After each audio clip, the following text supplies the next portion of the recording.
ಚೆನ್ನಾಗಿ ಓದ್ಕೊಳ್ಳಿ ದಯಮಾಡಿ. ನಿಮ್ಮಲ್ಲಿ ರಿಕ್ವೆಸ್ಟ್ ಏನಂದ್ರೆ ಸಂಘದವ್ರಿಗೆ ಇವತ್ತಿಂದ ಓದಕ್ಕೆ ಶುರು ಮಾಡ್ರಿ. ಬಾಬಾ ಸಾಹೇಬ್ರದ್ದು ಫಸ್ಟ್ ಎಲ್ಲ ಪುಸ್ತಕ ತಗೊಂಬರ್ರಿ, ಬೈ ಹಾರ್ಟ್ ಮಾಡ್ರಿ. ಲಿಟ್ರಲಿ ಎಲ್ಲಿ ಹೋಗಿದ್ರು, ಎಲ್ಲಿ ಬಂದ್ರು, ಹಿಂದೂ ಲಾ ಕೂಡ ಅವ್ರು ಯಾಕೆ ಪಾರ್ಲಿಮೆಂಟ್ ಅಲ್ಲಿ ಬಿತ್ತು, ಮುಂಬೈನಲ್ಲಿ ಬಂದು ಅವರು ನೌಕರರ ಉದ್ದೇಶ ಏನ್ ಮಾತನಾಡಿದ್ರು, ಲಕ್ನೋನಲ್ಲಿ ಸಮಾವೇಶ ಏನಾಗಿತ್ತು, ಟೆಂಪಲ್ ಪ್ರವೇಶದ ಹತ್ರ ಅವ್ರು ಏನು ಅನುಭವಿಸಿದ್ರು, ಕೆರೆ ನೀರು ಮುಟ್ತಕ್ಕಂಥ ಅದರಲ್ಲಿ ಆದ ಅವ್ರಿಗೆ ಅವಮಾನ ಎಷ್ಟು, ಅವರು ಕುರಿತು ಬಂದ ಎಲ್ಲ ಪುಸ್ತಕಗಳು ಎಷ್ಟಿದೆ. 22 ಸಂಪುಟಗಳಿದೆ. ಕರ್ನಾಟಕ ರಾಜ್ಯ ಪುಸ್ತಕ ಪ್ರಾಧಿಕಾರದವರು ಪಬ್ಲಿಷ್ ಮಾಡಿರೋದು ಸಿಗುತ್ತದು 50% ಡಿಸ್ಕೌಂಟ್ ಅಲ್ಲಿ. ಬೆಂಗಳೂರು ಜ್ಞಾನ ಭಾರತಿ ಪಕ್ಕನೆ ಮಾಡ್ತಾರೆ. 22 ಪುಸ್ತಕಗಳನ್ನು ತಗೊಂಡ್ಬರ್ರಿ. 2 ತಾಸು ಮಿನಿಮಮ್ ಓದ್ರಿ. ಪೊಲೀಸರಿಗೆ ಕಂಪ್ಲೇಂಟ್ ಕೊಟ್ರೆ ಸೆಕ್ಷನ್ ಹಾಕ್ಕೊಡ್ರಿ. FIR ಮಾಡಲಿಲ್ಲ ಅಂದ್ರ ಕಾರಣ ಕೊಡುತ್ತಮ್ಮ ಅಂತ ಹೇಳ್ರಿ. ಯಾಕೆ FIR ಮಾಡಲ್ಲ? ನಿಮ್ಮ ಸಾಹೇಬರು, ನಿಮ್ಮ ಸರ್ಕಾರ ಹೇಳುತ್ತಲ್ಲ, ಬಂದ ಕುಂತ 1 ಗಂಟೆ ಒಳಗಾಗಿ FIR ರಿಜಿಸ್ಟರ್ ಫ್ರೀ ಕಾಪಿ ಕೊಡ್ಬೇಕಂತಲ್ಲ. ಪ್ರತಿ 4ನೇ ಭಾನುವಾರ ದಲಿತ ದಿನಾಚರಣೆ ಮಾಡ್ಬೇಕಂತಲ್ಲ. ನಮ್ಮ ಕೇರಿಗೆ ಯಾಕೆ ಬಂದಿಲ್ಲ?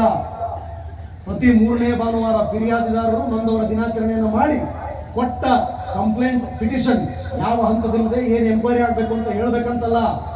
ಎಲ್ಲಿ ಹೇಳಿರಿ? ಠಾಣೆಯಲ್ಲಿ ಬಂದಾಗ ಒಂದು ರಿಸೆಪ್ಷನ್ ಡೆಸ್ಕ್ ಇರ್ಬೇಕಲ್ಲ, ನೀರು ಇಟ್ಟಿರ್ಬೇಕಲ್ಲ. ಎಲ್ಲಿ ನೀರು? ಎಲ್ಲಿ ಕರೆದು ಕೇಳೋರು? ತಲಿ ಒಡಸ್ಕೊಂಡು ಸೋರ್ಸ್ಕೊಂಡ್ ಬಂದಿವಿ, ನೀವು NC ಮಾಡಕತ್ತಿರಲ್ಲ. FIR ಯಾಕೆ ಹಾಕಿಲ್ಲ ಕೇಳ್ರಿ. ತಹಸೀಲ್ದಾರ್ ಕಚೇರಿಗೆ ಹೋಗ್ರಿ. ಸಿಟಿಜನ್ ಚಾರ್ಟರ್ ಬೋರ್ಡ್ ಇರ್ಬೇಕಲ್ಲ ಸ್ವಾಮಿ, ಎಲ್ಲೈತೆ? ಪೋಡಿ ಮುಕ್ತ ಗ್ರಾಮ, ಎಷ್ಟು ಪೋಡಿ ಮುಕ್ತ ಗ್ರಾಮ ಆಯ್ತು? ಎಷ್ಟು ಅಪ್ಲಿಕೇಶನ್ ಇನ್ನೂ ಪೆಂಡಿಂಗ್ ಇದೆ ಕೇಳಿ. ಬರೀ ಜನಪ್ರತಿನಿಧಿಗಳೇ ಕೇಳಬೇಕಂತ ಏನಿಲ್ಲ, ಸೀನಿಯರ್ ಆಫೀಸರ್ಸ್ ಕೇಳಬೇಕಂತ ಏನಿಲ್ಲ.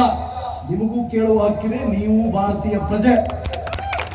ಈ ಪ್ರಶ್ನಿಸುವ ಸ್ವಭಾವ ನಿಮಗೆ ಬಂತಂದ್ರ ನೀವು ಈ ಸಂಘ ಕಟ್ಟಿದಕ್ಕೂ ಬಾಬಾ ಸಾಹೇಬರ ಮೂರ್ತಿಯನ್ನ ಇವತ್ತು ಉದ್ಘಾಟನೆ ಮಾಡಿದ್ದಕ್ಕೂ ಸಾರ್ಥಕ.